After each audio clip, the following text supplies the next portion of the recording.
xogayaha xidhiidhka gobolada iyo degmooyinka ee xisbiga mucaaradka ee Ucud Cabdiqani Ibrahim Salaf oo waraysi gaar ah siinayay telefishinka Saab ayaa xukuumadda Soomaaliland ku eedeeyay gaar ahaan wasaaradda xanaanada xoolaha in ay ku fashilantay sii deynta markabkii ku xayirnaa magaalada Jidda ee dalka Sacuudiga.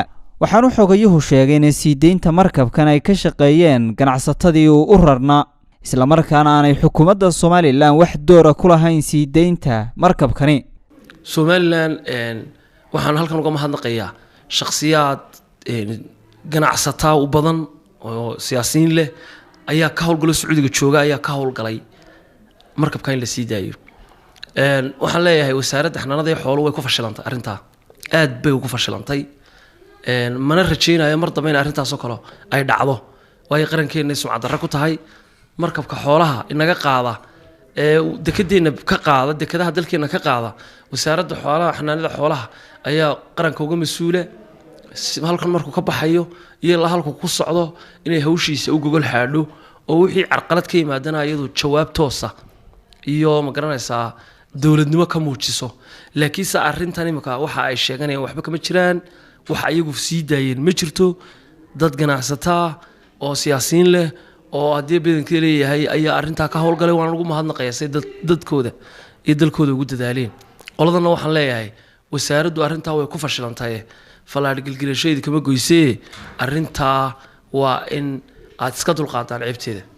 waa kuwii ka caraysnaa safarkii yaraayn macnaha badan balahayn madaxweynuhu ku tagay wadanka Guinea marka nimanka soo dhaweyn ku quuri waayay arina kuma quurayaan inay ku sii daayaan. dhinaca kalena Cabdiqani Ibrahim Salaf waxa uu ka hadlay khilaaf maalmihii ugu dambeeyay u dhaxeeyay golaha deegaanka ee Gabiley. khilaafkaasi oo u dhaxeeyay maayirka Gabiley iyo xildhibaanadiisa golaha deegaanka.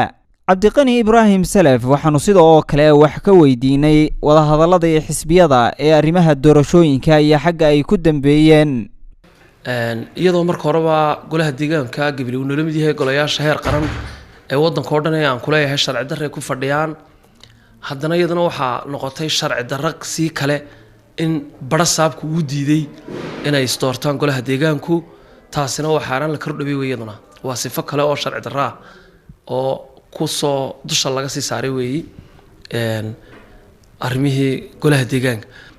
marka hadday xayndaabka ka baxaan way soo gali kartaa wasaaradda hoos imanayeen iyo barasaabkuba, laakiin inta ay shaqadooda ku jiraan iyo wixii ma garanaysaa mandate-ka ay u haysteen ka soo dhaxgalistooda waxay noqonaysaa caburin iyo sharci darro. xisbi ahaan oo cabaarayna arrinta madaxweynaha ka mas'uulay madaxweynaha in xaqiisa ka socon laaday arrintaasi oo waxa weeye dalka ninka uu madaxweynaha waa Muuse Biixi Cabdi. mas'uuliyadda ugu culusna isaga ka saarantay doorashada iyo arrin kasta oo dalka ka dhacda. marka cidda maanta ku ceebaysan in ay natiijo kama dambaysi ka soo bixi weydo arrimaha doorashada ee asxaabta wadanina ku canaanan maayo u cidna ku canaanan maayo canaanteeda wax iskala madaxweynaha. علي محمد جامع علي فهد صاب تي في magaalada Hargeysa. adeega cusub ee shirkadda Dahabshiil iyo Dahab casriyeynta hanaanka cusub ee xawilaadda Dahabshiil. haddaba macmil adeegan cusub ee casriga ah waxa uu ku sahlayaa in adiga oo jooga gurigaaga ama goobtaada shaqo aad lacag ugu xawishid asxaabtaada iyo ehelkaaga jooga daafaha dunida.